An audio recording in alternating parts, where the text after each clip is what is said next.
Welcome back, everybody, to From the Bench. As always, I'm your host, Eric, and with me is my co-host, Trevor. It's shaking, everybody. There you go. We are back after a very long break, whatever you want to call it. Off season. It wasn't really supposed to be an off season. To be honest, me and Trevor just had a bunch of scheduling issues between the two of us. With not me good, working homie. late some days and it not working. Trevor goes to bed much earlier than I do because Trevor works a lot earlier than I do. So Trevor goes to bed Construction, homie. Yeah. Construction. Trevor's up at 4:30 in the morning. So he's going to bed grinding at it. 9:30 typically. Just grinding it. Yeah. And on the other end, there was also Trevor working. Were you working you were working nights at one point and we did, yeah. There was a bunch of stuff. So there was that. Obviously, at the same time, we were working with the tide, so it was like an hour late or hour later every day. Yeah. So we essentially went from day shift to night shift. Well, whatever. Yeah. So it's all behind us now. Yeah. Fun times for Trevor. I also had with all myself. I was busy with work also at the same time. So with my work, if I have clients, if I gotta do showings, if I have this, that, or the other thing, or just phone calls or have to do actual work with offers and stuff, that kind of obviously comes ahead of some of this stuff. But we are back, and me and Trevor are trying to make a pact here that we're going to stay on schedule when it comes to that stuff. So we're going to see if we can get into more of a routine. Got lots to talk about. We have loads hockey to talk about. We have football to talk about. And we're going to get right into it because we've wasted enough time here. So first, we're going to talk about the NHL. You have, obviously, this North Division with Trevor and his Leafs, which is a crapshoot of a division. You never know from day to day what's going on over there. Coaches getting fired left, right, and center. Yeah, coach is getting fired. Sutter coming back out of retirement. I think the over-under for every game in the North is 10 goals because there is no defense happening over there. Lots of defense. In the North. And then obviously, so I just want to talk to you real quick, Trevor. What has been your biggest surprises? What's some teams in the North that have surprised you so far this year? Two teams come to mind right off. And I'm just going to hit it running like you said. So Calgary, they fired their coach. I already mentioned it. Just underachieved all over the board. It's just not good there. I think they got the right guy in there, though. He normally, Sutter, he normally gets the best out of teams, and he kind of gets them system and figured out. And he kind of just gets them playing a simple game, a defensive game, and they grind it out 2-3. They try to beat you 2-1, 3-2. You know what I mean? Yeah. So he's trying to get things figured out over there. They went on a bit of a run. My poor Maple Leafs lost, I think, back-to-back games to them. I think so. And then all of a sudden, right now, they're on a 4-game losing streak again. And, classic Daryl. He gets in front of the camera, and he's got the frown on. Oh, Jesus. And it's just, I'm losing it laughing. The reporter's trying to ask him about a player, and he's like, we lost. And you think he played well? It's just his facial expressions. It was the one the other day they said... Johnny Gaudreau, he's playing in his 500th NHL game today. Oh, 499. Yeah. Oh, no, yeah, it's 500. 500th. And he's like, what do you think about him? He goes, well, I hope that in his 500th, he shows more effort than he did in his 499th. And that was priceless. That is awesome. Because, that's just with a straight-ass face, just a man. Straight, that's the way you want your coaches. That's the way I want my coaches. Hold these guys accountable. Great. Perfect. He's going to play in his 500th game. Doesn't matter, by the way, because if you're playing like crap right now, it doesn't matter. Yes. What have you done for me lately? Yeah, exactly. Right. So, kind of funny, obviously, at the end of the day. Calgary's just kind of been a disappointment all year. A bunch of teams have been up and down. You got the Leafs and the Oilers and the Jets. They kind of keep on going back and forth. Montreal. The Jets. The Jets have really come on. Where the Leafs. Let's say, I think the last 10 games, we've won 3 games, and I believe 2 of them were in overtime. So maybe we're starting to get back on track here, but we're starting to show some signs. But Winnipeg has finally found their groove. The other team I wanted to, jump at right away that I was really disappointed with, and I'm pretty sure I picked them to grab that last spot in the North, was Vancouver. They're just every time they seem to look like they get their shit together, they win a game or they win back-to-back games. Then the third game they get blown out. Now the only bright side there for them is I find that they're finally getting goaltending by Demko, and he looks like he's going to be a stud. Yep. He looks like the guy essentially we've seen in the bubble for 2 games. So, if you're a Vancouver fan, you have some things to hang your hat on. Brock Besser's found his old form. Yeah. He's having a good year. And then now we're starting to see, I think Miller's starting to wake up too. And he was good offensively early, but he was horrible defensively. So I think he's starting to find that too. Unfortunately, Pettersson, who I have on my fantasy team, is not helping me out because he is hurt. Just like the rest of my team. And that's okay, because I'm a Leaf fan, and we've been grinding it probably since after 6 games this year. I think we've not had a full healthy lineup, and that's all right. We're learning a lot about ourselves and our depth. Oh, and another thing, Eric, to grind my gears, is Vancouver just likes to pick up every Toronto player that goes on waiver wire, okay? They take Travis Boyd from me, who I absolutely love, who I talked about, and you had to tell me to shut up at one point. I did. Because I just love the depth signing. And they also took VC. And I was not like the rest of the Leaf Nation, who was all over Jimmy VC. He played really good defensively for us. And I don't give a shit what anybody talks about. For the Leafs, that's important. So I was going to say, that is a big loss for us. And but honest to God, here comes Galchenyuk for the Maple Leafs. And he's looked pretty good. Okay. He's not playing crazy minutes. He's playing around 11 minutes. So that's basically 4th line minutes. We'll just hold off on Leaf talk because we're gonna get to. No, I just wanted to give him a shout out because I'm pumped for him. Well, like I said, we'll talk about the Leafs here in a little bit. Cuddle. They're hugging him. Yeah, well, we're gonna give you as usual. We're gonna give you your full fuck the Maple Leafs segment. So just kidding. So now we're gonna move over to the West, which is obviously where my Colorado Avalanche reside, and we're going to talk about that real quick. They're garbage.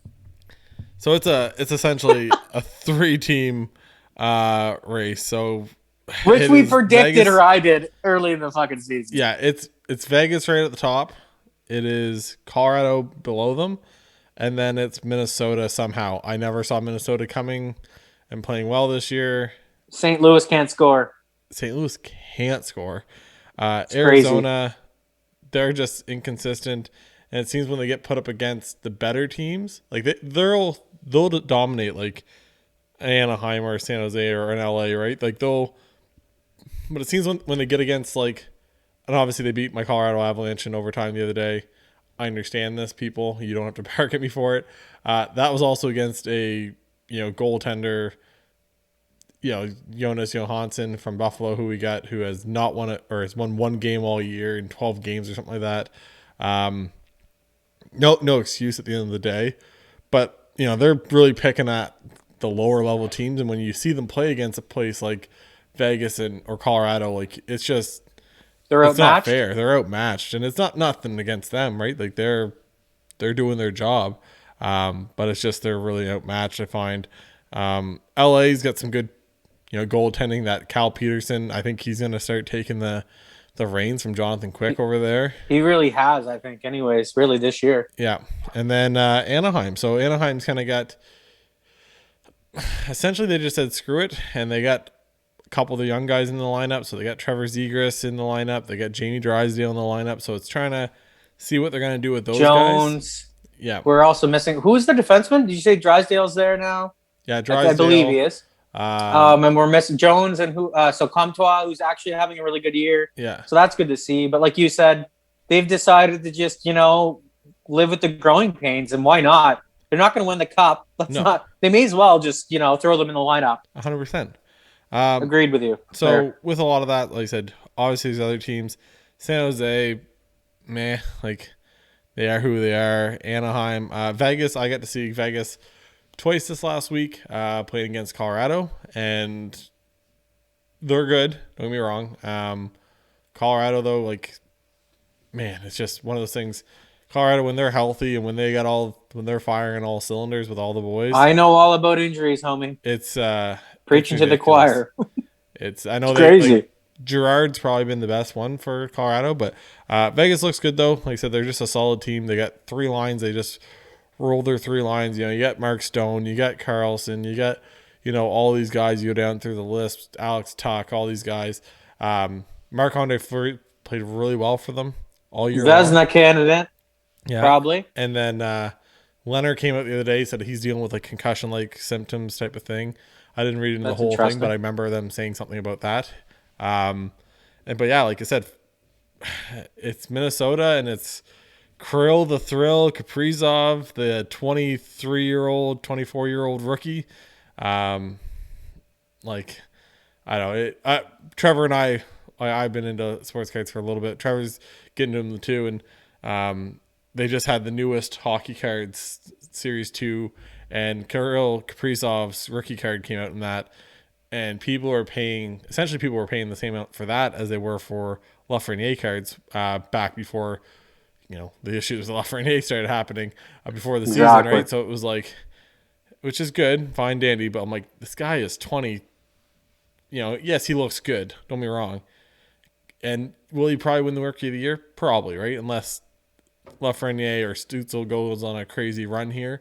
But you hit it on the nail, though. He's older than the boys, and he's seasoned. Older, right? He played a couple years. You're comparing two 19-year-old exactly. kids compared to a guy that's 23 years old. I think he's literally like he's 6 months older than McDavid or something like that.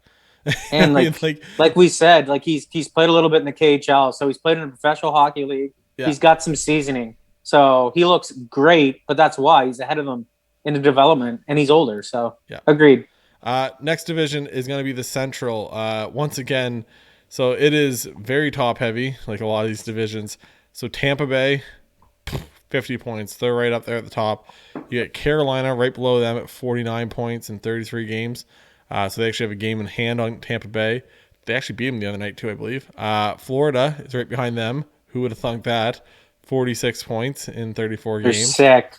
Two goalies playing well too there in Florida. Yeah, Woo. And then after that, you got for that last and fourth final spot in that division, you got Chicago, Nashville, and Columbus. They're all within 3 points of each other, and then Dallas. Dallas has to be the biggest disappointment of the year. You know what I mean? Like you go from being in the Stanley Cup Finals. COVID fucked that team. I think honestly. What? Pardon my my language, people, but I think COVID really screwed that team. They come out hot, and then they just came down to reality hard. Yeah. But me and you were both saying I don't like Khudobin. Like he's a good backup, but he's not meant to carry the mail. Like, come on. It's just hard, right? It's a different. And not that he's the problem. No, he's some of it. He's played good. They can't. I don't think they can score. I think that's half the problem. But yeah, they're just having a rough go of it. They got 31 points. So they're second last. The only team below them is Detroit. And when Detroit is a team that you're chasing, that is not a good thing. Because Detroit is not good. And I really think Detroit would have been better, but Bernier's been hurt for so long, it's been killing them. Yeah. No, he's played unreal when he's played. Yeah, it's Detroit. Obviously, everybody knows Detroit's still in a a rebuilding phase over here. Still waiting for some bad contracts to run out. Yeah, they got 28 points in 36 games. But like I said, I thought Chicago would be worse. And I think we thought Tampa Bay and Carolina, they would both be at the top. I think that was pretty consensus between the two of us. But Dallas being that low. Nashville can't figure it out. Matt Duchene had and everyone. Nashville's bad, man. I know. I love Matt Duchene. That's my guy. Big fan of Matt Duchene. But he was having a terrible season, and then he goes out and goes on the IR. So he's out right now. I got three of my favorite defensemen in Nashville, like really good players. Yeah, you got Yossi, you got Ekholm, you got all these guys. Exactly, and Ellis, and so just I don't know what to tell Nashville fans, but honestly, you guys need to blow it up. He's tweaked it 2 or 3 times and gone out and signed free agents, and it just hasn't panned out for them. And sometimes you just need to turn that leaf over. So do it. And Joe Hansen, Like, wake the hell up, bro. You're making money. Get going. Big money. Like, you know, and that, just like not good. That was the same thing with Matt Duchene. He was making big money, and like I said, just was having a terrible year. I do have a friend that is a Nashville Predators fan. He was saying like he wasn't even blaming Duchene for a lot of this. He was like, no, like the guy's just he's been kind of snake bit, and he's been robbed a couple of times. You know, a couple of them just bouncing over his stick, and just bad luck more than anything. But you got to battle through that. You got to kind of get to the other side of it still. So like I said, that's the Central Division. I said it's kind of the teams we thought at the top, and like I said, Dallas just being an absolute dumpster fire. It's one of those things. After that, we're going to get to the real dumpster fire in this entire league, and that's in the East. And their name is the Buffalo Sabres, and they are terrible. It's like they've given up. It's just they're still sitting at 6 wins, eh? Yeah, they have. Like, that's not good. They've lost, I believe, 17 in a row. It's the second longest losing streak in league history in the last 30 years or whatever the heck it was, or maybe it's even longer. But they need a lot of work, man. They need a veteran coach who runs the system. Well, they fired the other coach, which but Kruger, I never agreed with him. I don't even think he's a good coach, to be honest. He's a player's coach. You look at that guy. He's never done anything in the NHL. The slick back hair, everything else. I'm like, that guy looks like a greaseball. That looks like a dirty that. And he looks like that typical used car salesman that you're like, oh yeah, that guy's gonna rip me off. I just don't understand how you sit Skinner and how you put him in your fourth line and your third line. Play him with fucking good players. You're paying the guy. Doesn't matter what he's making for salary. Well, the problem was play him with somebody who's worth it. The problem is they were doing that, and he was still doing nothing for them. Which was. But most of Buffalo's done nothing this year. So just saying. Yeah. Oh, I agree. But I said, Skinner's the main. I think it's there's one of the goalies. I can't remember who it is. It's a goalie right now has more points than Jeff Skinner on the year. So I'm not surprised. It's not good for a $9 million man. Yeah, it's just it's a weird 2 years into that contract. Yeah. At the top of that division though, so that is once again another 3-team race right now. It's Washington, it's the Islanders, and Pittsburgh. Pittsburgh I thought was going to be terrible at the start of the season, just because they came out and it looked like they couldn't. Tristan Jarry and who's the backup there? Tristan Jarry and DeSmith. Casey DeSmith. Looks like neither one of those guys wanted any part of stopping any puck that came near them. They've really turned it around. Sid's, I think, a point a game at this point. It's Cappy's helping him out. Malkin, he just got hurt recently, but man, he was good for a little bit too. Finally, because he was garbage. Sid's got 39 points in 34 games. So, being just out there being Sidney Crosby, doing Sidney Crosby. Exactly. Things. That's the way to say it, Eric. He's been Sidney Crosby. He's doing it. Doing it all. He needs some help. Yeah. Jersey's down there. Philly, I thought was going to be better. I thought they can't get a save. No. Carter Hart, Brian Elliott, they're having a rough go. Their defense isn't great either, too. What in the hell? They kind of remind me of the Leafs a couple of years ago. Yeah, especially against the Rangers, who the Rangers couldn't. And I guess we'll get into it. Alexis Lafreniere, first overall pick, guy that Trevor and I watched in the queue pretty often for 3 straight years, did absolutely nothing for most of the start of the year. I think he went the first 8 games or something without scoring. Without a point. Yeah, without anything. Then he starts getting a little bit of a roll going, and now he's back to nothing again. He's playing third line minutes. I don't think he's getting power play time. He's just having a really, really, really rough go of it. He scored last night, thank goodness, but he kind of reminds me of, who is it, Kako? Yeah. Who, their first rounder from last year. Basically the same numbers. They both did nothing for a while, but actually it's looking better for Lafreniere. He's gotten it turned around somewhat. He's somewhat doing something, but like Eric said, not enough. No, but he's 18 or 19. He's at 9 points in 30-some games. So he's welcome to the NHL, kid. Yeah. And then Kako, like I just said, I think he might have maybe 6 points, 4 points. So he's not having a good year again. So that's kind of hilarious. I don't know what is going on over there, because obviously the Panarin had his whole thing with the Russian government, so he was out for a little bit. Zibanejad's all of a sudden just took fire, but he was playing terrible. He's like that though. For a You know good what I chunk mean? of the year. Like he had nothing Yeah. going on and now he's just out there putting up 5, 6, 7 points a night. And it's same with Kreider. Like Kreider was so quiet at the start of the year. And these are boys they depend on. Like they're their top 6 forwards. And now he's got great numbers. If you look at his fantasy numbers, all of a sudden he's got a whole bunch of goals. So it's like you said, these guys finally got their shit together. A couple of them, anyways. But yeah, no, but still, they could be better. It's one of those things, right? Like it just seemed like as a whole they were missing something. They couldn't get it all together on like the offensive end of it. I don't know if it's the system they're running, if it's just the line combinations. I don't watch the Rangers close enough to know kind of what's going on there.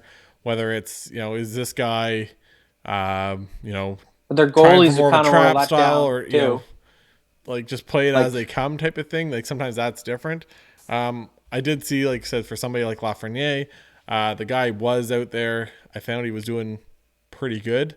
Now, is he McDavid or somebody? No, right? But I did find like he got wrong. He looked the part times. though. He looked the part, right? Like yeah, for sure. He's just going through the learning curve. But the Rangers have had so much shit go on this year. Like that defenseman's in the minors for them. Yeah. Who they just signed to an extension. Who's a really good defenseman, but he's got a bit of an ego problem, or he's got some sort of a problem. Yeah. And then the goaltending wasn't great, and they got 2 great young goalies. Neither of them seemed to do really well early, and now they've both kind of found themselves along with their teammates. And like you said, Panarin and the Russian, he did step away for 2 weeks for sure? Something like that. Because there's rumors out there that weren't true. Like, that is just pathetic. Like, but anyways. Because he came out and talked against Putin or whatever. Yeah, so what a load of shit, man. Like, could you imagine living in a country like that when you're getting pressure from? That's crazy. But one of those things, man. Everyone wants to bitch and complain about Canadian governments and the American governments and all this stuff. Man, in some of these places, you'll just go freaking missing. Like, and you'll have to worry for the safety of your family. That's crazy. Imagine if half the idiots we know that talk shit about whether it's Trump or Trudeau or whoever, if every time you made a post on Facebook, if you made a post about one of them, you literally would have to worry for the safety of your family. Just imagine, right? Like it's I couldn't, man. It's pretty ridiculous. But want to get into it now though. Trevor, your Toronto Maple Leafs, how you feeling about them? They just came off a big win. And they did. So grinded one out in overtime. I was disappointed in that game though, because when you find yourself down 3-1 and we outplayed them, like they weren't that good, but the fact of the matter is we screwed up twice, and Edmonton, they did their thing. It was in the back of our net. And Jack Campbell's played really well for us, but I wasn't excited about the goals he let in, but that's going to happen. And he got his job done. He battled. He didn't let the next one in, which eventually saved us, right? So, like I said earlier a little bit, I touched on it. But they messed with the lines and brought Joe Thornton back up to the top line, and then they put Galchenyuk back up on the second line, and all of a sudden Johnny T and Galchenyuk and Willie just found the net twice, and here we are in overtime, and we stole one from them. So I was just super happy with the effort. At least we didn't give up on it. Like I said earlier, we're getting a little bit healthier, but like I said to Eric earlier as well, the last 10 games haven't been great. Like, I know we've been injured all year, so that's no excuse, and we just can't seem to get that timely save, and then we can't seem to score when we need to score. We're getting in the box way too much, and then we can't kill those penalties off. So our big lead we had, Eric, is not so big anymore, as we're like in a clusterfuck, like you said, with the Jets and Edmonton. But we brought this on ourselves. I think any good team needs to go through adversity. It makes you better for the playoffs, and hopefully we're just going to be a better team going forward. So, I'm not panicking, because obviously we're going to make the playoffs at least, because other teams can't catch us. So we'll just see where we seed here, but Well, and Austin Matthews scores that overtime winner, just like he drew it up, right? Man, he hit 2 posts in the game. The game before he hit 2 posts, and the game before that he hit posts. So I was like, you know he's getting at least he's shooting the puck again. Yeah. Because when he scored that beauty against the Jets and we beat them in overtime, and that was a backhand top shelf, he hasn't been, like, in that game and games 3 or 4 games before that, he wasn't shooting the puck, and I was getting kind of nervous because you need him healthy for the playoffs. Because let's just be honest, Johnny Tate's played well, but he's just not scored a lot of 5-on-5 points this year. And you know, even though he does a lot of little things and he's still an awesome player, we just need a little bit more, right? Like, you can't have 2 guys carry a team, and our goaltending's, and Freddie's not been healthy all year. So, but when you pay those guys $35 million between the 3 of them, that's what happens. They have to carry the team by themselves because there's no other players that make any money. And they are, but I'm just saying, you know, thanks Vancouver for taking our depth, or some of it. Yeah. I really appreciate you guys picking up. Like, what are they going to do? Blow their team up? They must be. So they decide they're going to take. Jim Benning, man. How do you still have your job, man? But you Vancouver fans, like, I don't know. You guys aren't. I don't know. Good luck. That's all I can say. Until some of those bottom 6 contracts run out, you guys are in a heap of trouble. So yeah, that's the thing, right? They just have too many guys that they got to still get rid of eventually. Jason Spezza looking good for you guys though. I think he's got he's been 8 unreal. on the year. Yeah, he's been unreal. He's been really consistent too. So that's what he was on a 3-game goal scoring streak, Eric. Like vintage, like just bringing her back, man. Like, but he's been really. Our 4th line though has been really good all year. But Travis Boyd was a big part of it, and he's no more. So I'm heartbroken. I hope he comes back, and next year we get him back. But who knows? But the signs are pointing. We're going in the right direction again. I got lots of faith. I like our coach, and I like our team. So, and they're talking about adding a top 6 forward, and maybe we'll see if that happens. But honestly, I think it might not hurt to get one more defenseman too. But we'll see what happens. Wait and see. The Leafs are. Best thing about the Leafs is they're in on every rumor. They're in on every trade. So, everyone, which is ridiculous, but whatever. What do you think about, before I move on to the Avalanche? What do you think about the Eric Staal to Montreal? Well, it's interesting because one of the 2 young centermen, I'm assuming, is going to go to the wings. So I don't know. Like, I love Stolly, but it's kind of a waste because Montreal right now is borderline playoff team, which I never thought I'd say. I pumped their tires earlier in the season. So I don't know. Like, Bergeron's reason for firing Claude Julien, man, like, you know, these 2 young centers played really good in the bubble, but you know, I think that wasn't so much. They're playing amazing centers. Like, they're playing Mark Scheifele. They're playing Austin Matthews Tavares. They're playing Draisaitl and Connor McDavid. And it's a tall task for those boys. And even and I know we didn't mention any of Vancouver, like Pettersson when he's there, like Bo Horvat, he's a great 2-way center.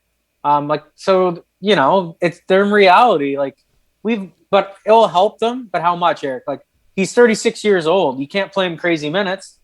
No. So no, maybe it's just the leadership and showing the boys, like, this is how it's done type of thing, and maybe it's just a gesture to get him out of Buffalo because that poor guy.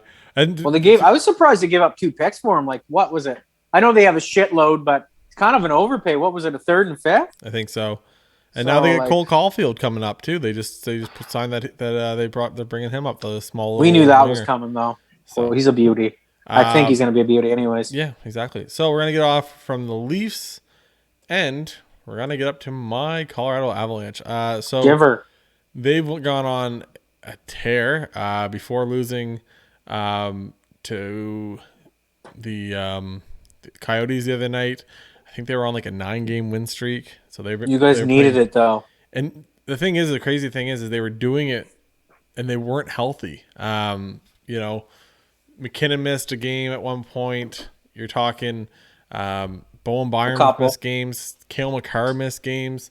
I think like Mikko Rantanen has been probably the best player for the Avalanche all year. And that's saying something because obviously you have Nathan McKinnon on that team. And to be honest, the best defenseman is probably Sam Girard. Nobody talks about him. He's a small little defenseman, but man, he plays really well in his own defensive end. end, and he's been awesome on the offensive side, whether it's power play time, whether it's especially the second power play. He mainly gets time over there. He whips it around. Nice shot. He's just been dependable for the guys all year long, and it's been nice to see. It's just been hard. They're playing like a McDonald and Renouf and, some of these guys that nobody's ever heard of on the defensive side. And they got lucky that they got Devin Taves in that trade when they, got him from the Islanders. Steal. But he's been amazing for them too. But yeah, like the big guys, Eric Johnson still hasn't played yet this year. Other guys have been, like I said, on the injury front, there's been a bunch of it. Their main issue right now, though, and they tried to, fix that maybe by bringing in Jonas Johansson from Buffalo for a 6th-round pick in net. But their backup goalie situation with Francouz still out and still hurt is terrible. Grubauer has played lights out. Grubauer is, to be honest, probably looked like the best goalie in the league all year long. It's what are you smoking? Who's better than him? So he's a Vezina he's a Vezina guy, you're saying? Yes. Holy homer pick, boy. What do you mean? He's been good. He's been good, but I don't think he's the Vezina guy. Well, literally the only person ahead of him for any stats is Vasilevsky. So I don't know, Haas. It's a tough battle there. I'm just telling you stats. I don't know what to tell you, man. I don't make these things up. He's got the second most wins behind Vasilevsky. He's got where are we got here? I'm gonna pull this up for you, Trevor, just so because you think I'm crazy here. I do, yeah. His goals against average is the best for a starter. The only people ahead of him for goals against average is Mrazek and Jack Campbell. After that, he's at a 1.73 goals against average. Vasilevsky's a 1.99. Marc-Andre Fleury's a 2.06. The save percentage, he's tied with Vasilevsky at 0.93. The wins, he's got 20. Vasilevsky has 21. He's got 5 shutouts on the year. Those are all stats. In every category, he's either the top or top 2 for every category when it comes to goalie. As of right now, don't worry, that will change. That's he will get hurt. That's 30 games in a season. You guys better pick up the phone and call Detroit and get Bernier over there because he's gonna get hurt. I'm just saying. I'm not saying injuries happen. I'm just saying though, right now he's playing like the best goaltender in the league. That's just the way it is. Not the Vezina Trophy winner, Haas. That's a Bass or. But I don't know. But if he's there with every other stat, and how do you argue that? Oh, I can argue it. But trust me. He's literally got him in every stat. So he doesn't got him in every stat. You wait. It will work out before the end of the year. And he's played with more of a banged up roster in front of him than Vasilevsky.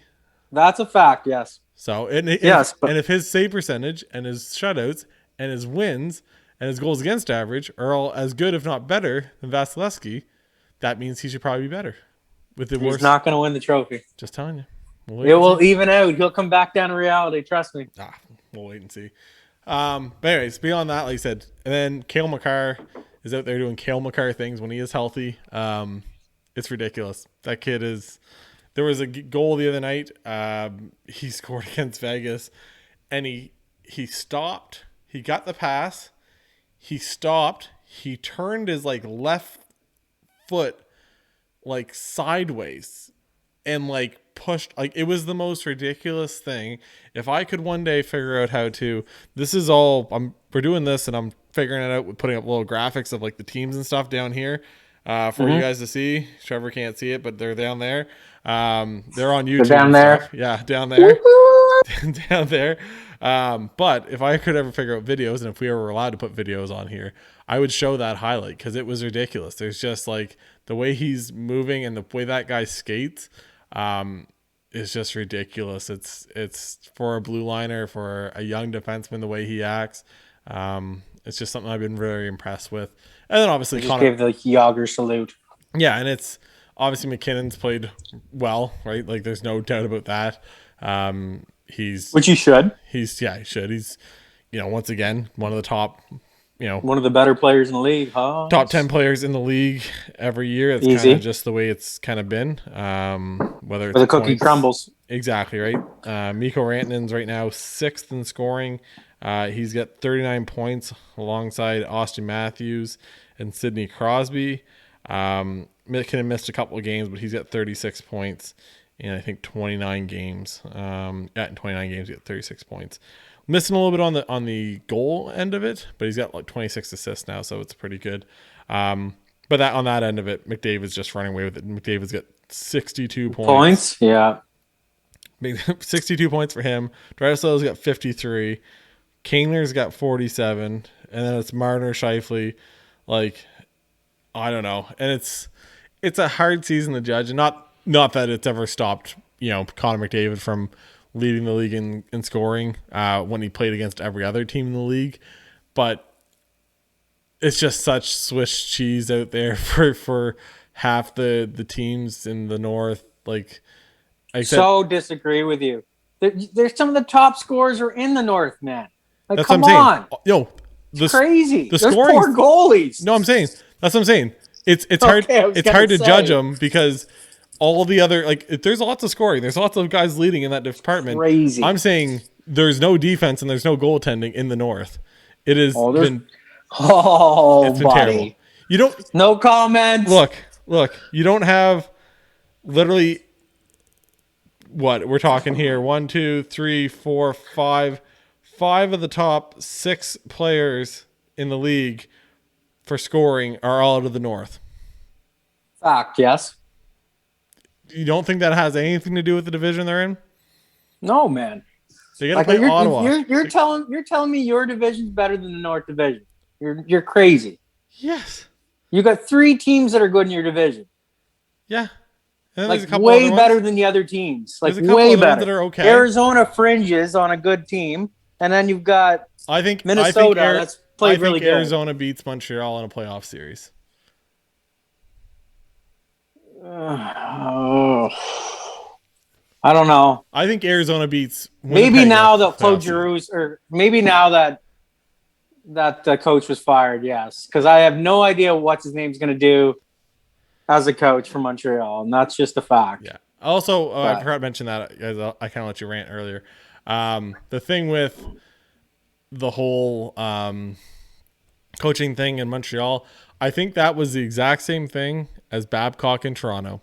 They had a guy they wanted in there, just like they wanted Keefe in Toronto, and they wanted to get rid of Babcock. This is the exact same thing. They wanted. I didn't like his reasoning, Bergeron, for sure. No, but they wanted Ducharme in there. They wanted him to be the new coach. Because he's like reminded them of something, a losing streak last year or whatever. So why do you bring him back this year? Yeah. Why do you do that to Claude? Like I don't know. So for sure, but I agree with you. Is. Not impressed. Anyways, so it is what it is. We're gonna move on though. So that's gonna be hockey talk for this episode. That's a good chunk of hockey talk. We're gonna get right. And there were some arguments in there. I love it. Trevor's totally wrong. Trevor's totally pissed over here. Trevor's not shit on my North Division. That homer over there. Trevor doesn't want to admit Grubauer is good, even though he hasn't watched 2 plays of Grubauer all year because they play. I haven't watched Colorado. I watched them play Vegas 1 game. That was it. I've seen them once. Then you just gotta believe Vegas. I know 3 times. I know my players. If I'm gonna say something, I understand I'm a homer, but I'm only a homer. I've hated lots of goaltenders for Colorado. It will even out. And to be honest, when I said he probably was a Vezina candidate, I didn't even know those stats. I was just coming up with the stats afterwards when I was looking them up. So that would even kind of prove my point from what I was seeing with the eyeball test. So just putting that out there. Freddie was sick too the first 15 games. He was leading the league in everything. I'm just fucking you. Wins the whole 9. So then he got hurt. We're going to football. Football. We're gonna start with one thing, and it's on football. It's on the TV right now next to me. Football. We're gonna start with and it's a big game, the biggest game of the year, and it's the Super Bowl. Man, you were wrong on that pick, homie. I was, but I wasn't at the same time because I said, and I went back and I actually posted it. I said that if the Tampa Bay Buccaneers are gonna win, they were gonna win it with their defense and their front 4, and they're going to get after Patrick Mahomes. That happened. And they were going to get over 100 yards rushing. What did they do? Their defense played All the amazing all above. game, and Tampa Bay's run game was really good with Leonard Fournette and Ronald Jones. So with those two, I was super disappointed they couldn't doing what they were able to do. They couldn't that adjust. Made a huge difference, and Tommy could just play what Tommy is. Also, once again, I understand he gets them all the time.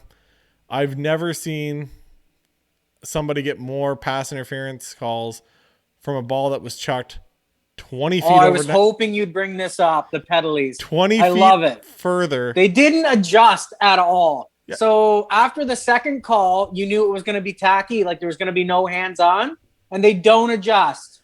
It was awesome. But the thing is they're getting away from it the other way. Mike Evans is pushing. Like, I can argue this all day long. And I think Tampa Bay deserved the win? I do. I think they played a better game. Don't get me wrong. But that should have been, the thing is, I'll argue till the day I die, is that should have been an interception by Tyrann Mathieu. You can't even say it. What was that? What's that, sorry? The Tyrann Mathieu, that should have been an interception. They called it back for a hold. The guy didn't even touch Mike Evans. Yes, I remember that. It was a garbage call. Totally garbage call. And at that point, it's only a one-score game at that point.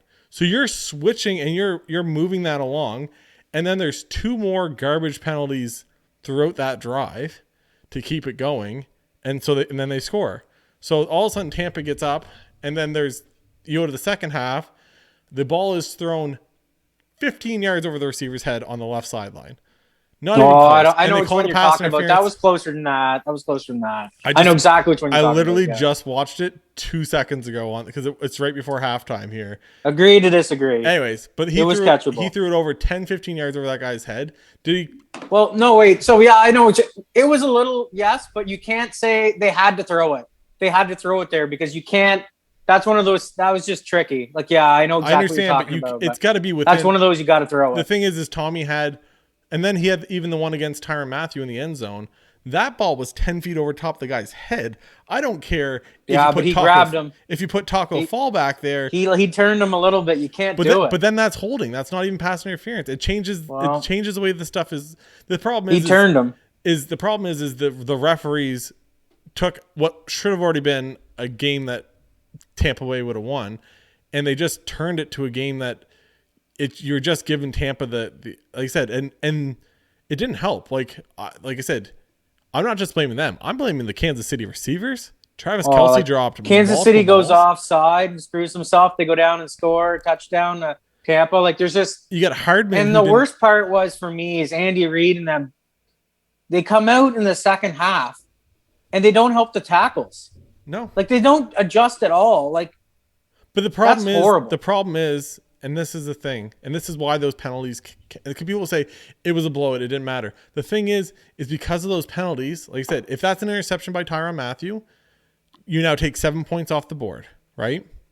So now you're going into halftime, and you're only down by a score, right? And if you don't have the little chintzy penalties at the end, maybe you're only down by 3 points or 6 points at the end of the half, rather than being down by 2+ scores, right? Because at halftime, watching right in front of me. They were down 21-6, right? So now maybe you're only down, say 14. Say maybe you're only down by a touchdown, right? That changes the way that offense on Patrick Mahomes' side. Maybe they can run the ball more, right? But instead, that's why they lost. One of the reasons they lost. But when you get down by that much, you can't. Like, what are you gonna do, right? You can't throw the ball when you're down by. They couldn't throw the ball either. Or you can't run the ball when you're down by 3 touchdowns in the second half. That's the problem. Right? If your quarterback can't stand back there for 2 seconds, you're not going to win the game. 100%, right? And Hardman didn't look like he was in it. Tyreek Hill dropped balls, like you said. They did nothing to help Patrick Mahomes. And Patrick Mahomes played one of the most ridiculous games I've ever seen. That guy was out there slinging the ball from every angle.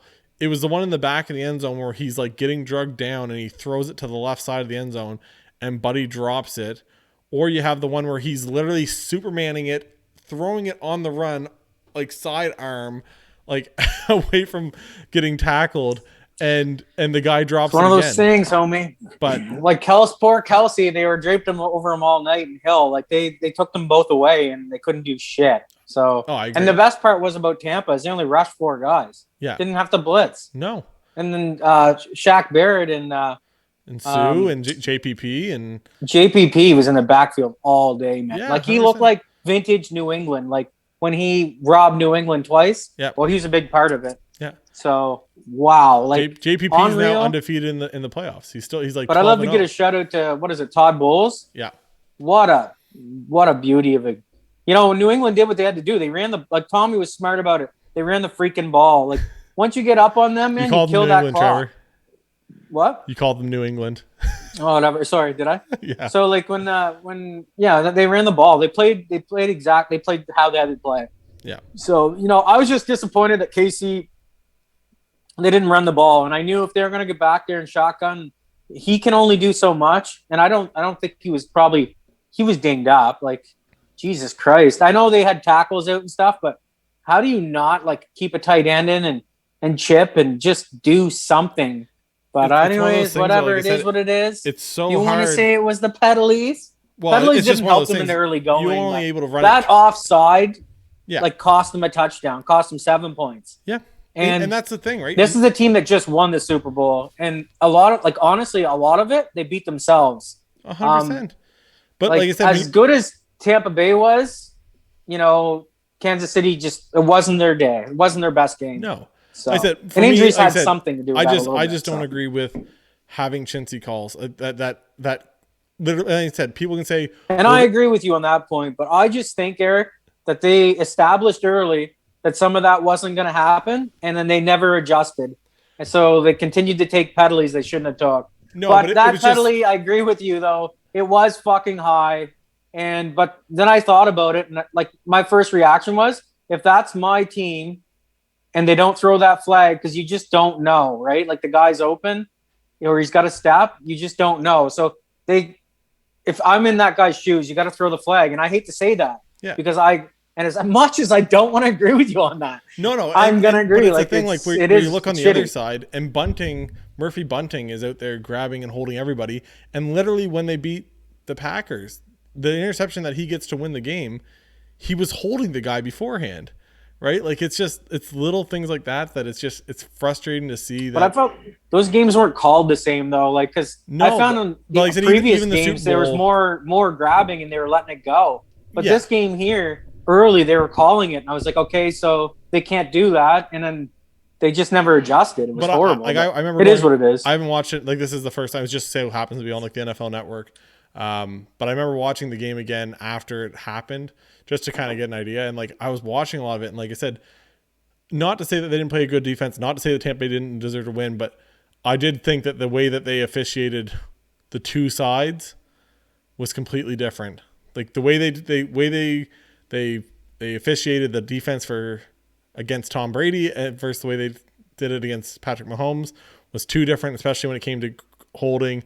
Even Mike Evans, and we know Mike Evans is a physical receiver, but that guy goes out there and was pushing off and everything else, and meanwhile they're getting holding calls and pass interference calls for chintzy plays on the defensive side for Kansas City. So if you're gonna call it, great, but you got to call it both ways, and I didn't find they did.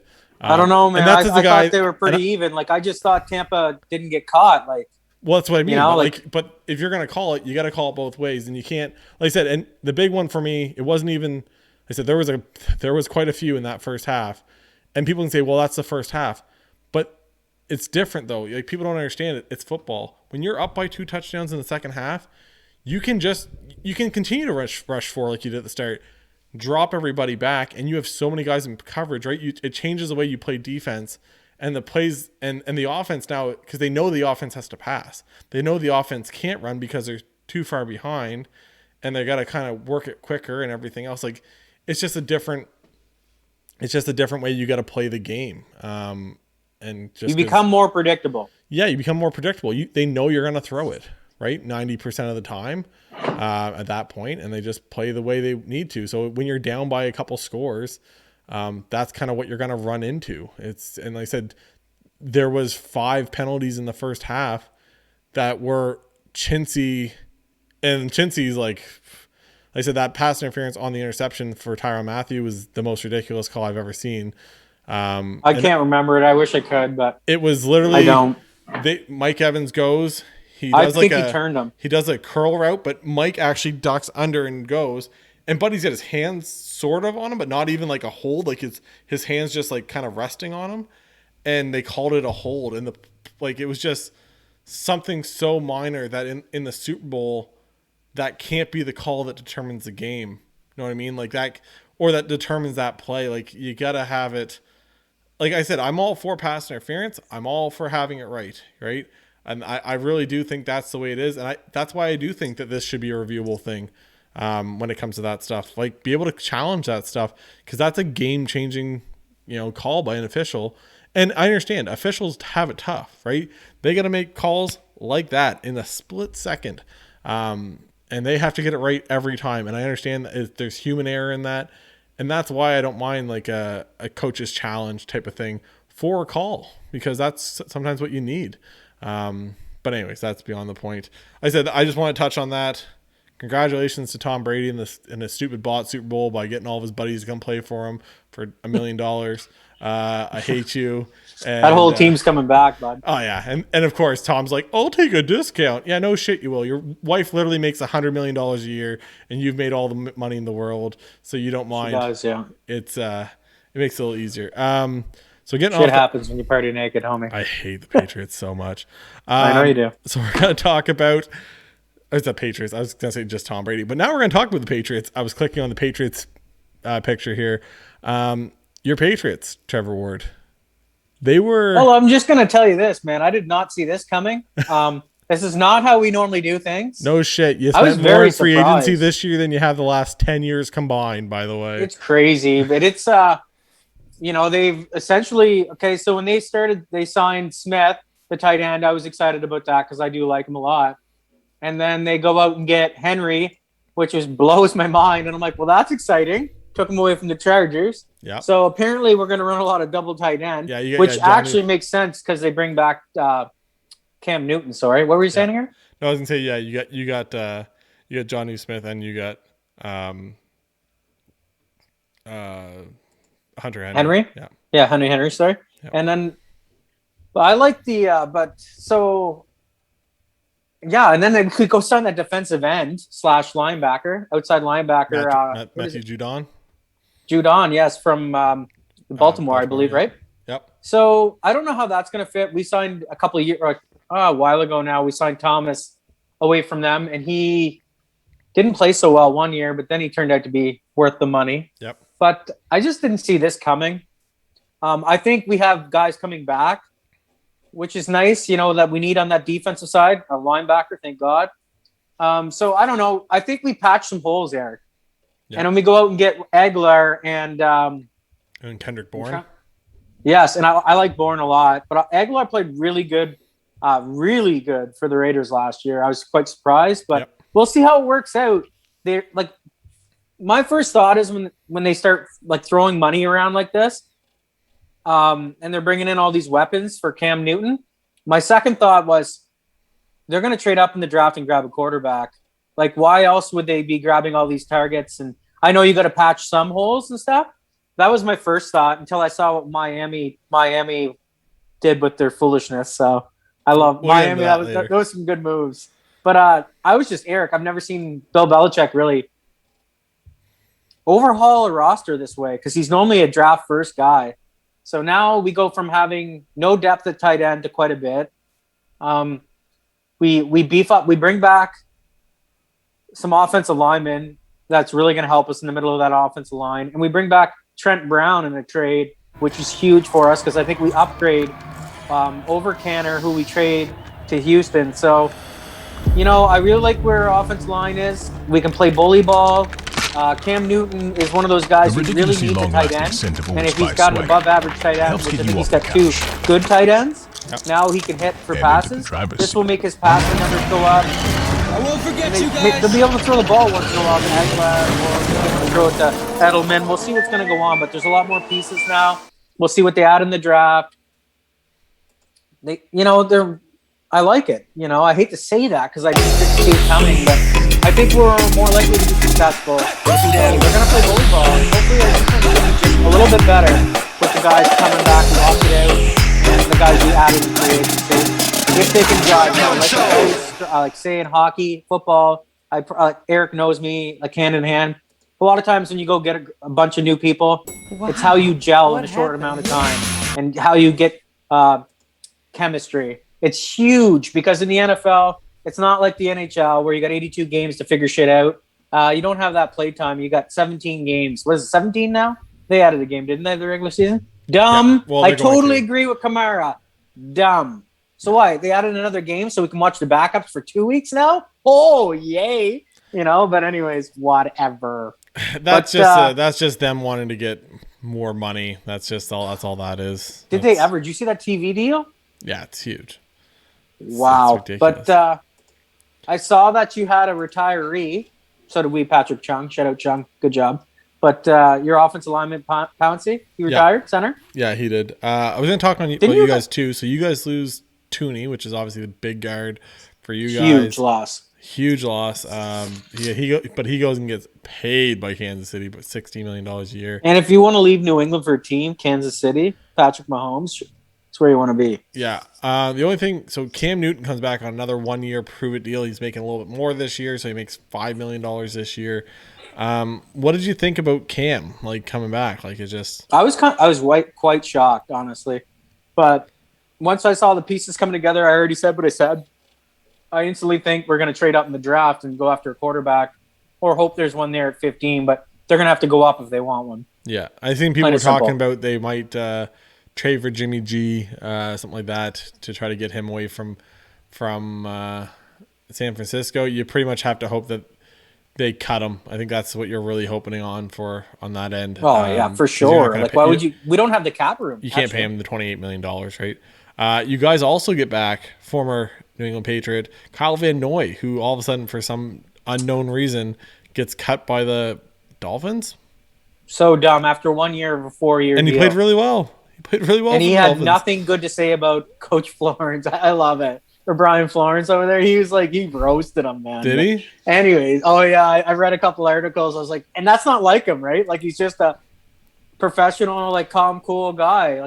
Well, the crazy thing is I was watching him on the Pat McAfee show, and they were talking about how he's so happy. He's in Miami. He's like, I love it. He's got the Bentley, the top's back. He opens up the top on the Bentley. He's on the side of the road. He's getting interviewed on the Pat McAfee show on FaceTime. Loving every minute of it. Saying he's excited to see what can happen over there in Miami. Blah blah. And a week and a half, 2 weeks later, he's cut.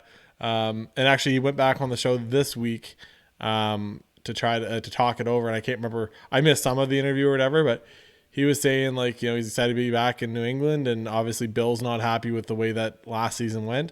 At the same time, and a lot of people have said that roster that New England had last year. People are trying to say, "Oh, Bill Belichick's terrible. He's no good." They, look, Tom Brady leaves.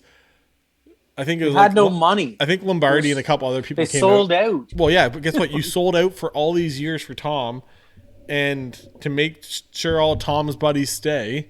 Every year, you paid to make sure weapons. Edelman and all these other guys stay every year. You pay to make sure that offensive line stays for him, all his defensive players, so that he has an easier time because the defense plays better. And yes, they miss? I agree. He's not good at drafting. Obviously he screwed up on Harry and he screwed up on Sonny Michel. But it's what? Sony's a good running back. He's getting pushed now. Yeah. To the second place on the depth chart, boy. Yeah, terrible. I was happy James White came back. I was super happy. Yeah, but it's just a lot of this stuff. So you go through all this stuff, and I think Michael Lombardi's a big Bill Belichick fan. He's worked for the Patriots, buddies. Everything else. But it's a thing where it's and he said it though. Any other coach coaching that New England Patriots team last year would probably have only won 3 games. They're not wrong. We had holes. If you look at the linebacker position, we had essentially 3 rookie or linebackers. Sorry, holy credit, can't get the words out here, homie. Yeah. And then we had no receivers like N'Keal Harry, who was a first round pick. He can't seem to get open. No. And Cam Newton, we all know sometimes he's not the most accurate running or quarterback. Sorry. And, so you combine that, and he's coming back off a bad shoulder injury. And I think, early in the season, he looked great. Can we not agree? Yep. I think, honestly, if we didn't get COVID, which is he did, and that's horrible, he looked great. And I think if we have him as our starting quarterback against Kansas City, we won that game. Yep. And that's saying something. And they were somewhat healthy then. So you guys dummied them, the Chargers. I mean, not us. Like the Chargers, I thought should have been in the playoffs. So I don't know, but I can't argue with you. Like I think he did a really good job for what they had. And we lost games we should have won. Like we were there, but that's part of it, right? That's why they play the game. And I'm not a homer, man. Like we're not perfect. They do the best they can. And like they said, like we sold out, like we both touched on, for years with Tommy, which they should have. Yep. And now last year was better, like one of those things where you take a step back, and then I didn't think we'd take a step forward like they did, but they signed a bunch of guys hoping they can fill some holes on the roster. They're going to add in this draft here. Mm-hmm. And, it's a spade is a spade, but I think we're better today than we were last season. 100%. I like our linebacking core. Like you said, you bring back a Van Noy who can show a Juke, who can show a Jennings. And then also, like we said, you bring in another outside linebacker too, who can get to the quarterback. So like from the Baltimore Ravens, so the Juke, like you're laughing, like, or sorry, what did you say his name was? I see his name wrong. The guy from Baltimore, Matthew Judon. Yeah, Judon. Sorry, I almost say a Juke for him too. Don't ask me why, but like Njoku. So Judon, like, and I think Judon, like I think he can do a lot of things. Like he just doesn't have to rush the quarterback. But yeah. Anyway, so I think you add to, and you get Hightower back, right? Who opted out. And I know he's not what he was, but he's a guy who makes the calls. Like that's huge, right? Yep. Like on your defense. So yeah, we lost Chung, but we got Phillips from you guys, and I thought he played outstanding. Really, he played linebacker last year. So yeah, and I don't know. I like where we're at, and our defense they got a bunch of tackles. They stole a tackle from Miami. They stole a tackle from the Jets. I just love it, and we bring back Guy. So we're our like you said earlier, well, you basically said, our top 7 or our front 7, sorry, are 100% better than they were last year. So, and we got guys with a little more talent. So I like it. I like where we're at. I don't know how many more wins we get, Eric. I think on a really good, like if we're really good, I think we get 10 wins. Yeah. Yeah, I think we need some luck. I think that's like hopeful thinking for you guys, but that's exactly what it is. 8-8 is probably and if where we you're stay gonna finish. healthy. 9-7, right? Like, but that's still pretty good. That's a playoff spot. Well, did they expand it this year or what? I think they're gonna stick it to the same as they had last year. Oh, so son of a. Yeah, I know you love. They got to come up with a better name than what they had last year. That was not good. Was terrible. But we're gonna move on from you. We're gonna move on to my Chargers. The Chargers of Los Angeles, not the San Diego Chargers. That doesn't exist anymore. The Chargers. So obviously, Trevor got one of my favorite players over there, which is one Mr. Hunter Henry. Which when he's healthy, sick when he's healthy. Awesome. He just has to stay healthy. That's kind of been his big thing. But when he's healthy, he's good. It's just one of those things. You got so much money into, you're gonna have money into Mike Williams here. You have money into Keenan Allen. You got all this money into all these other places. A tight end might not be where you want it. Where now he's, your third or fourth option, or it just was what it was. He had a decent year, but he's only 26. So you guys get a good young guy at the age of 26. So got him for a couple more prime years, homie. Yeah, 3 more years. We did pick up Corey Linsley, who is by PFF ranking. He was the number 1 center last year for all centers. So he played 880 snaps and just was awesome for Aaron Rodgers. So now you go from blocking for Aaron Rodgers and playing really well down there, and now you get to go play for the Chargers. So that can't complain at that at all. Then they go out and they grab a guard. They grab Matt Filer. Pittsburgh. So they got him for 3 years, $7 million a year.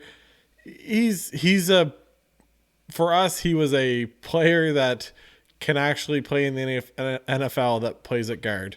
So that is, for me, that is an upgrade. That is an upgrade from everything we had last year.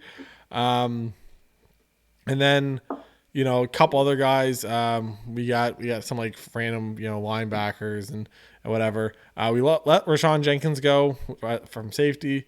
I'm all for that. I was not a Rashawn Jenkins fan. Everyone knows that. They brought back Michael Davis at a decent, clip.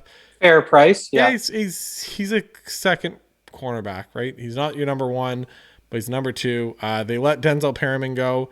You knew that was coming, right? His snaps dropped significantly last year. He only played 300 snaps last year. You don't need him. You got Murray. Yeah, you draft Kenneth Murray. You know that Denzel Perriman's not meant to kind of stay there. So we lose him. And Tyrod Taylor goes down to Houston. We pick up Chase Daniel the other day for 1.5 to back up. Chase Daniel's just been a backup for his entire career, essentially. And then Melvin Ingram, he's still out there. I don't think they have any interest in bringing back Melvin Ingram. He's going to go play somewhere. It's just not for the Chargers. He talked about playing like tight end at one point was for somebody else. He's a good athlete. He's quick. He's fast. Everything else. But at almost 32 years old, he's going to try to figure out what he wants to do in the second half of his career. And he was into like rapping at the end of it for last year, a bunch of other stuff. But for me, like I said, if they want to keep on upgrading that offensive line, I am all for it. It's the only way you're going to win. Yeah, like we still need a tackle, which I think apparently people think that either Sewell or Penei Sewell or what's the other? There's another one. The other big tackle. I feel his name's like Rashawn Slater or something like that, I think is what his name is. I'm blanking on it. But anyways, apparently somebody came out and said that they have a pretty good feeling that one of those two guys will be available at the draft where they're picking at number 15, I think. So have to wait and see for that. See if they can actually get that guy. I'm hoping, though, that you get, like I said, just build something. Just give Herbert a little more time. The guy played really well last year. I'd really appreciate it if my second-year quarterback isn't, carted off the field. You just don't need to see it. Grabbing his knee? Well, you just don't need to see it be a Joe Burrow situation or Agreed. Or an Andrew Luck situation. Like, yes, the guy's big. Yes, he's tough. Yes, he can take a hit. That's not the end. That's not what you want, though. I think even you saw at the start of the year, he was hitting guys like as he went out of bounds. Like he was like getting into it with guys and trying to be that tough guy. Around the end of the year, it finally seemed like they were like, hey, if you're in the open and you get time, slide. If you got to go out of bounds a yard early, that's fine. Like it's not worth it in the second quarter to kill yourself. Or be smacked and then be kicked out of the game because you're now in concussion protocol or whatever, right? So, agreed. And like I said, they had a good year last year with Keenan Allen, one of the top 5 receivers in the league. Mike Williams out there, playing pretty well, big jump ball, big explosive guy. Jalen Guyton's out there. And I said now you got to hope that they can figure something out on the tight end market. I know they've got some like random guys over there, but nobody that really excites you. And then the defensive side, they'll have to pick up somebody on the opposite side of Joey Bosa, right? You got Jerry Tillery out there. You got a couple of these guys, and like I said, maybe a corner. But you're gonna get they already have a huge acquisition this year, and people don't even talk about it. And it's Derwin James. Derwin James didn't play the entire season. Snap. Right? So you are automatically getting a guy that, when healthy, is a top, 3-5 safety in the league. Like the guy is elite. He's up there. He's good. And you're automatically getting that guy back for nothing. So that's automatically just going to be an addition there. Plus you get rid of Gus Bradley. Plus you get rid of, you get a new, coaching staff in there. And I'm all for getting away from Gus Bradley and his stupid zone defenses for nonstop. I was for you too, because it was just not good. Trevor just And the Raiders picked him up, so you should be happy. Yeah, because I'm happy. Now you guys should be, in theory, be able to torch the Raiders. Just saying. I can't get any happier. The Raiders get worse and we get better, so that fucking can't be any complaints at all. But Exactly. Like I said, that's my main thing. I think Trevor's the only one on here that complains more than I do. I hate Gus Wag. Like, he doesn't adjust. Like, if it's not working, if it's a spade, it's a spade. Yeah. Like, you can't. Let's not talk about it. But Yeah. like, let's not talk about it. Holy God, it gets me worked up. Like, I'll never forget that New England game in the playoffs. Yeah. It was over at halftime. That was brutal. It's just they're like, well, it worked when we ran 7 cornerbacks against safeties and cornerbacks against Baltimore. Let's just do that against New England. And literally, I told Trevor before the game, I said that because I watched the game with Trevor. I said, Trevor, the way that the Chargers lose this game is if you guys run it down our throats. That's how we lose this game. And what did you do? You ran it down our throats. So it is what it is. Ran the ball, which led to passing the ball, which led to running the ball. So it was. Let's not talk about it. Getting into Gus the rest Bradley, of free Jesus. agency, so there's some guys that stayed with their own team, whether they wanted to or not. So Dak Prescott signs a huge 4-year, $160 million contract worth $40 million a year. I don't know about you, Trevor, but I do not see Dak Prescott as a $40 million a year contract quarterback. He's good, but he's not one of the echelon, of the top The guys. problem is you go and you had this guy on a really good contract because he was a late round draft pick. So he was a late round draft pick. You get him and your team's really good. Well, yeah, because you're playing a good quarterback, nothing. So now you're going to be paying this guy $40 million a year. That is a whole lot of position players. The best part was their defense sucked last year too. Yeah, took a major step back. And their offensive line's taking steps back because, Tyron Smith's not the same guy he used to be. Travis Frederick obviously retires. So, like I said, they got to figure out some stuff on that end of it too. Chris Godwin, he signs a 1-year, $16 million contract with the Tampa Bay Buccaneers to stay there. It's, that's something. I don't know. You guys are just bringing them back the band. I don't know how you can afford to pay him $60 million plus Mike Evans plus, but it happens. Allen Robinson, against his will, gets franchise tagged over in. I was about to cry. I wanted him in New England so bad. Oh, it's just you feel so bad for him too because you're like the Bears have sucked so bad, and what do the Bears do? But they go and grab Andy Dalton. Freaking Dalton. Like he's the starter, baby. What a beauty. Like we just saw what Andy Dalton was for a mediocre team last year. It's called the Dallas Cowboys. We just talked about it. He got hurt too. And he wasn't good for the Dallas Cowboys. And he's just, and like I said, is Andy Dalton the worst quarterback in the league? No. But is Andy Dalton probably somewhere between the 20th and 30th? Yep. Right? So you're upgrade. So crazy, eh? Because he used to be decent. Like that team used to be. But decent is anywhere from 15 to 30, right? So and he was just probably closer to the 15th best quarterback for Cincinnati for all those years. And now he's kind of taking a step back a bit. And now he's the 20th to 30th, right? So it's not that he's terrible. It's just that's just the way it is. So yeah, through PFF, he was ranked as the 24th best quarterback out of 38 qualifying quarterbacks last year. So yeah, between 20th and 30th. Jameis Winston takes another 1-year deal after, for some reason, they went and paid the New Orleans Tyson Saints Hill all that money. Yeah, but you can only give Jameis $5 million, but you gave Taysom like 30. Doesn't make any sense to me. Like, I understand Peyton wants to have this cool little toy and he can seem like he's really cool because he knows all what he's doing, but that didn't make any sense to me. And then Ryan Fitzpatrick. So Ryan Fitzpatrick goes down to Washington. He's gonna be the QB1 down there. I think they kind of thought, look, we had Alex Smith last year. Wasn't what we got. Alex Smith obviously isn't what he used to be. Look, the guy has literally a robotic leg almost at this point. And thank you for coming, but they wanted to have a guy that gives them a little bit of a chance, more of a chance, I guess.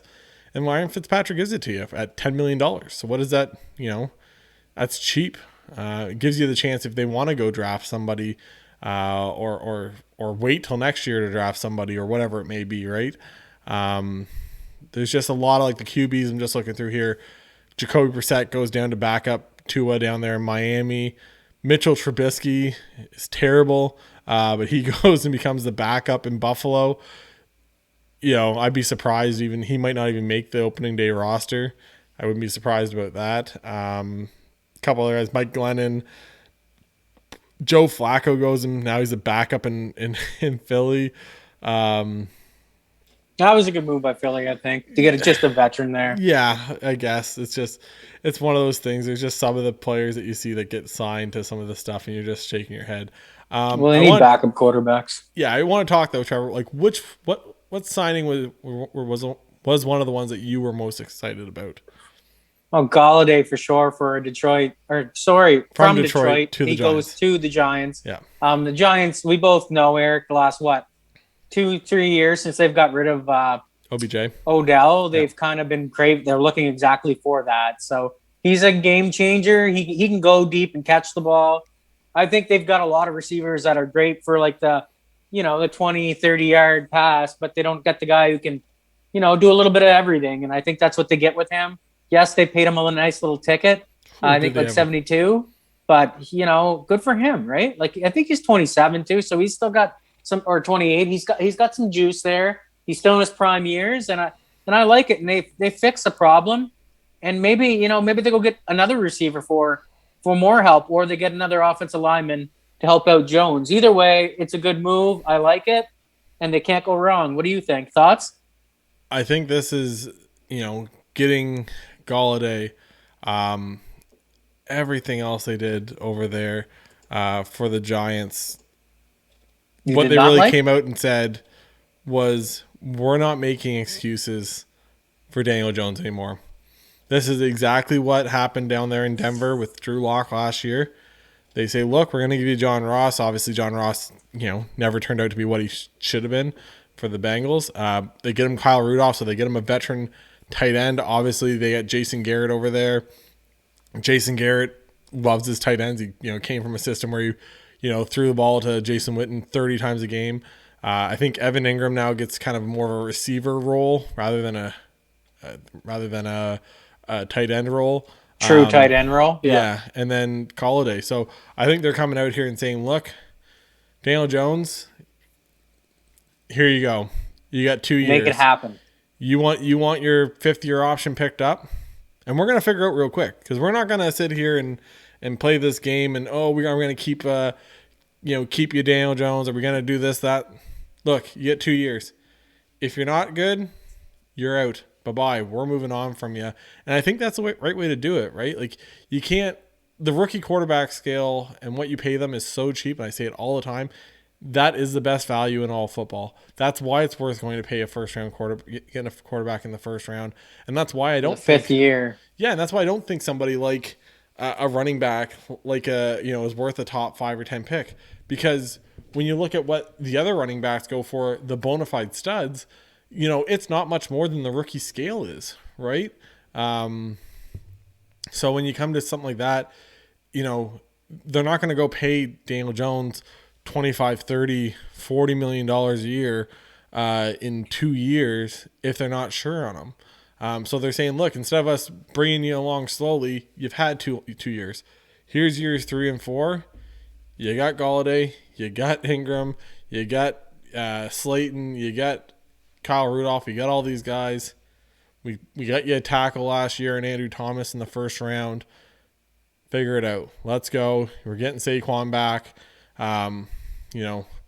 Which is huge. It's time for you to figure out what you want to do. Stud running back. Yeah, you're game breaker. You're gonna figure out right now what's going on with you and if we're gonna keep you in the long term. Because as many of us know, he's very comparable to Mitchell Trubisky. A guy that played in a school that you usually don't see stuff coming out of, like a quarterback coming out of, that had questions, that on both sides when his name got called, both sides went, we draft, like nobody in the fan base was like, yay, we got Daniel Jones. Like it's the same in Chicago. Nobody in Chicago was like, yay, we got Mitchell Trubisky. Like I understand, like I come from a Chargers background where we were saying the same thing about Justin Herbert. It wasn't the same thing. It was because he was a project, and that was the reason for that. Not these guys just have never shown you anything to make you think otherwise, that you're a good quarterback in college, other than you're 6'5", you're 240 pounds, and you're white. You can play quarterback apparently for an NFL team and be drafted in the first round. So, that's kind of it.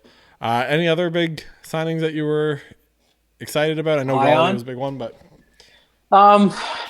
well, like we said, Tooney, when he went to, I was happy for him. He went to KC, and so he goes to a good team. He gets paid. He's just been a professional for us, and he's just been great. And I was just happy to see him get that ticket.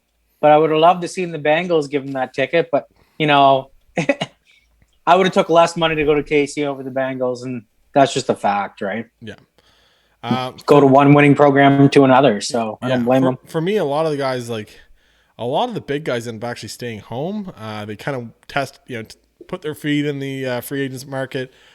Trent Williams, the best tackle in all football, probably. He says, "Look, I'm 32 years old. I don't care. I want a 6-year contract from you guys." After coming off sitting out and some injuries and everything else. They say, look, you were good enough last year. Our window is now. We're not going to find a better tackle than you. And we'll get into why they may have wanted to pay him. But they paid him big money at $23 million a year for a 32-year-old left tackle. Huge money. Justin Simmons for Denver, he stays. They're paying him $15 million a year. That was a big ticket. Yeah, Levante David, he's going for 12 and a half a year for Tampa. Tampa's just bringing the whole band back. They get Shaq Barrett at $17 million a year. By the way, I'm adding up all these numbers. I don't understand how Tampa Bay is going to be able to afford all these guys. It's mind-boggling to me too. It's like 16 in Galladay. You got, like I said, 12, so you're up to 28 there. You're up to, what did I say was Shaq Barrett? 17. You're up to like $42 or $45 million, like just for those three guys. They must have had like 5 or 6 guys rework their deals. Oh, they did. And I know Brady's deal is work. So anyways, it all is what it is. Other guys staying put, Brandon Scherf for Washington. They signed him to the franchise tag, so they're paying him $18 million a year. Will Fuller. That was a good move, though. I like that move. Yeah, Will Fuller, the PED man himself, he goes and signs with Miami. Big thing right there with Miami. They're kind of saying the same thing. Look, Tua, we understand maybe you didn't have a couple, things going for you. We're gonna give you a big target out there that can, get separation and run down the field. Who else is there? Just going through the list real quick. Leonard Williams gets a huge deal for the Giants. Not really sure who they're bidding against, but he made $21 million. I just don't understand that contract. I think that makes him the highest paid defensive tackle / end in all of football, probably. He's good, but they probably overpaid a smidge, like you said. Yeah, and then you have someone like Desmond King, former Charger. He's down there. He decides to went to Houston, didn't he? With Houston for a 1-year, $3 million contract. I think he's more kind of hoping, he kind of got the short end of the stick with the Chargers.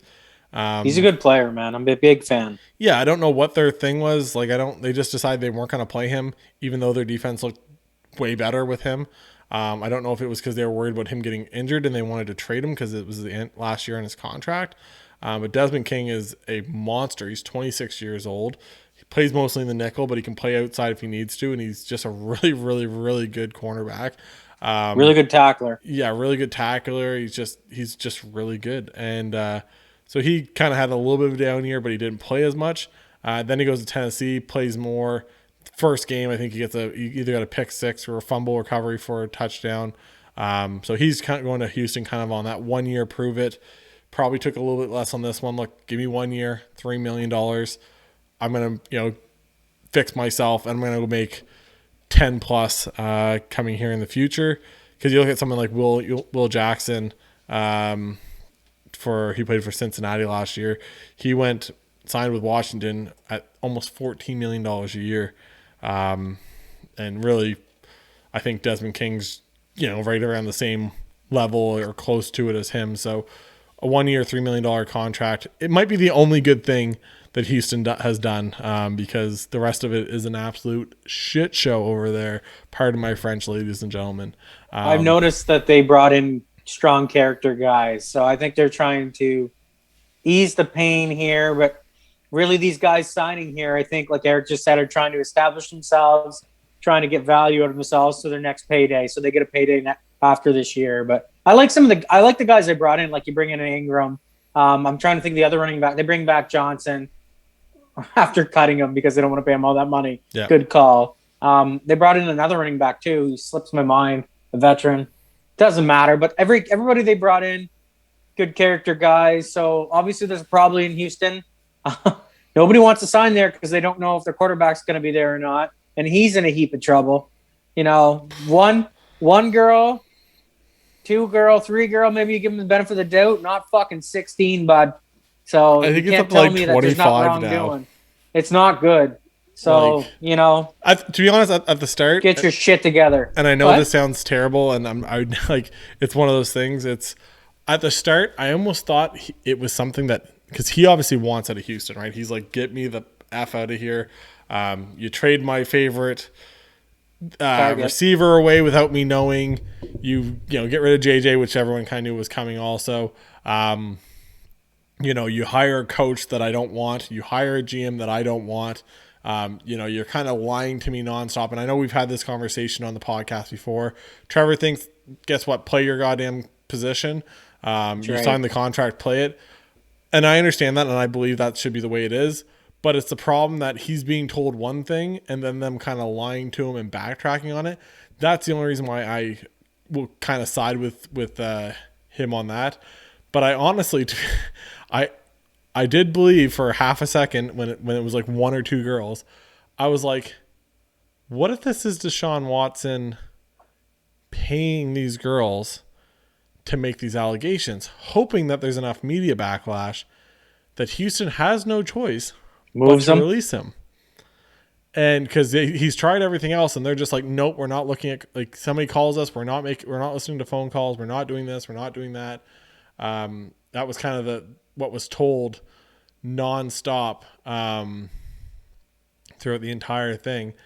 And I was like, maybe that's the case. And now it's past that. Now it's to 25 women or whatever it is. It's way past that point. But at the start, I was like, this could be the smartest thing he ever did. And then he'll just be like, oh, the case went away. They rescinded their statements.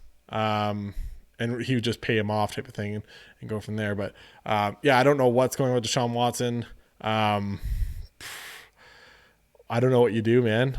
I really don't. I don't know what Houston does. They're really caught between a rock and a hard spot, because you're, starting quarterback that you had all this faith in, that was going to be your quarterback forever, may just go to jail.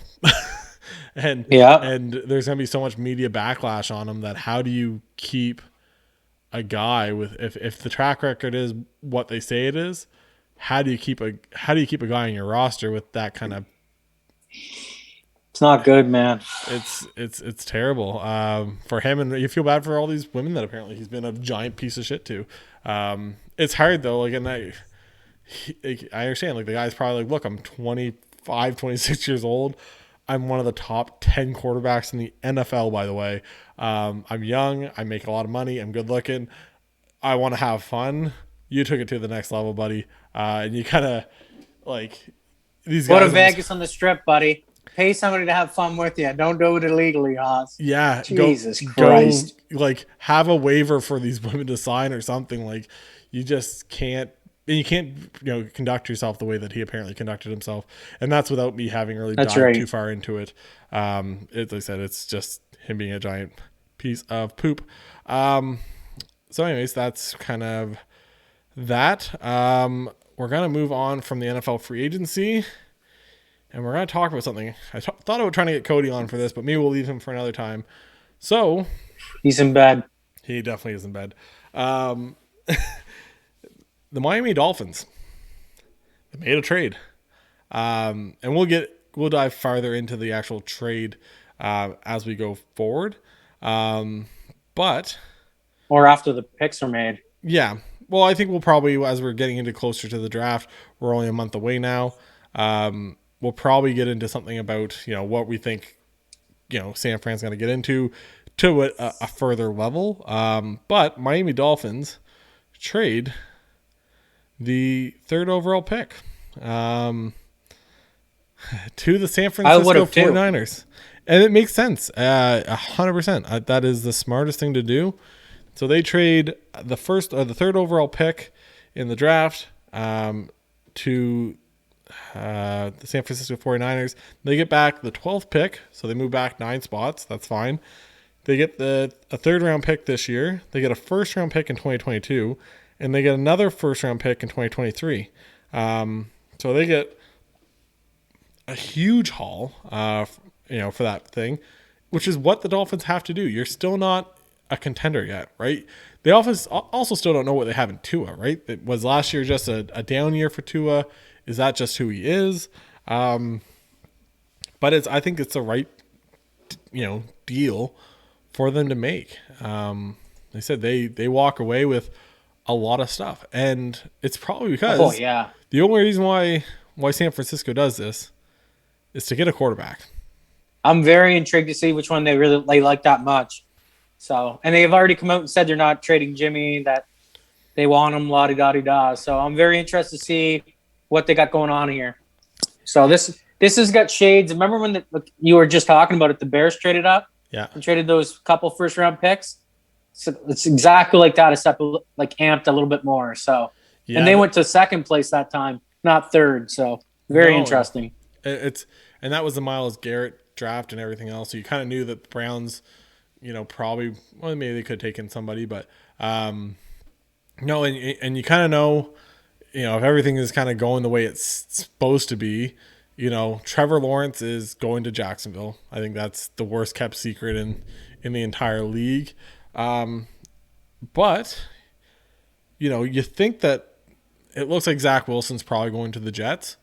But what if the Jets say, screw it, we're going to roll the dice with Sam Darnold again? And we're going to grab... See, that's where I'm at. Like, I almost think they're not going to pick a quarterback.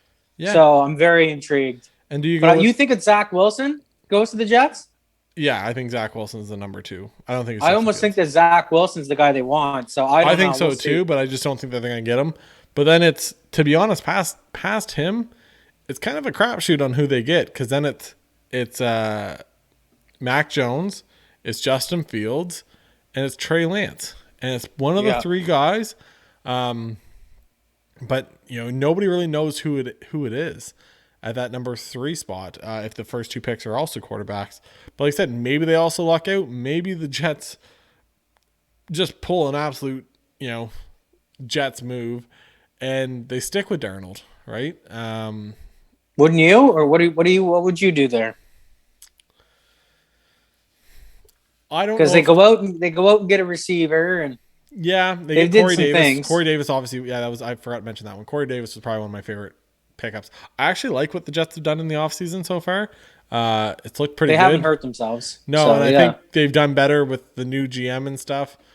He's been smart about Joe it, Douglas. right? Like, I think he's been pretty good with all this stuff. So you're hoping that maybe the Jets have just kind of, maybe they're slowly becoming not the Jets. It's one of those things, though. There's so much to it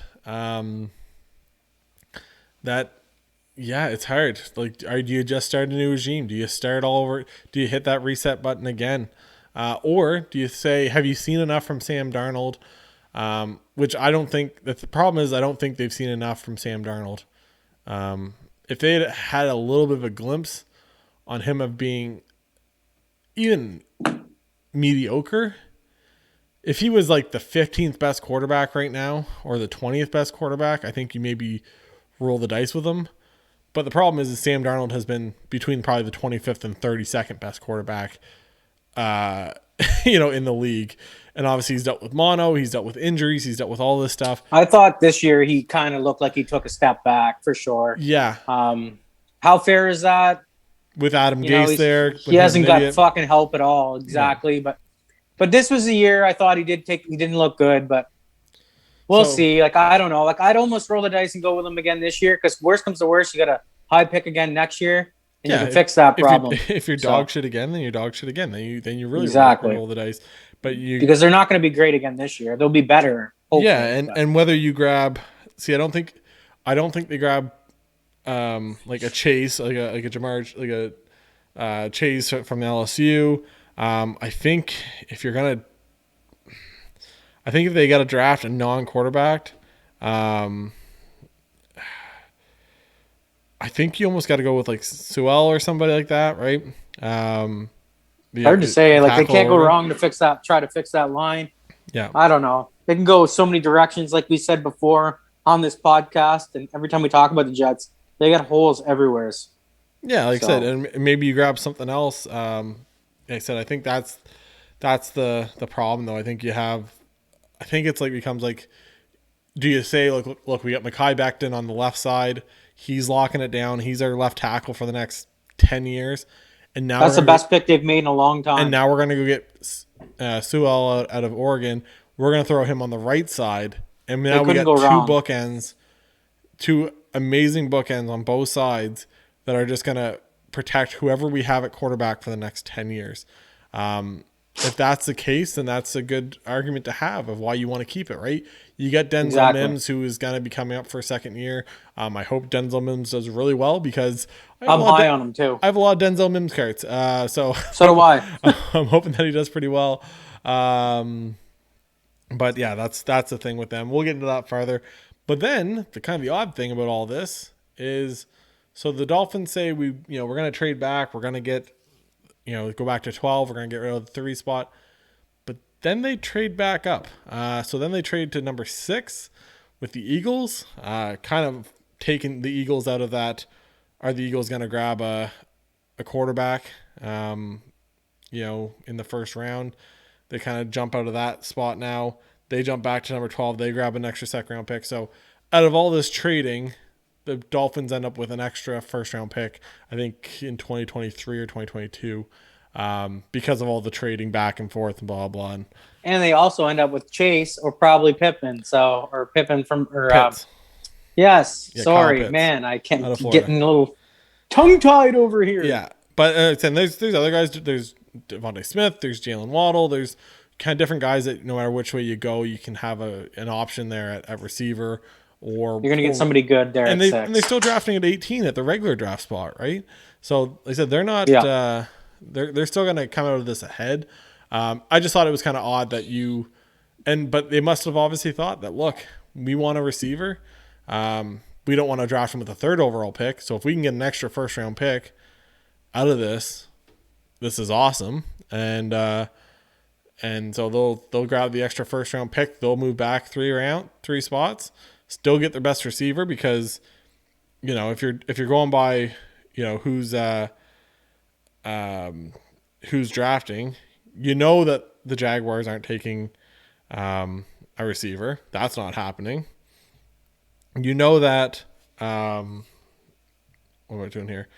That the Jets probably aren't taking a receiver.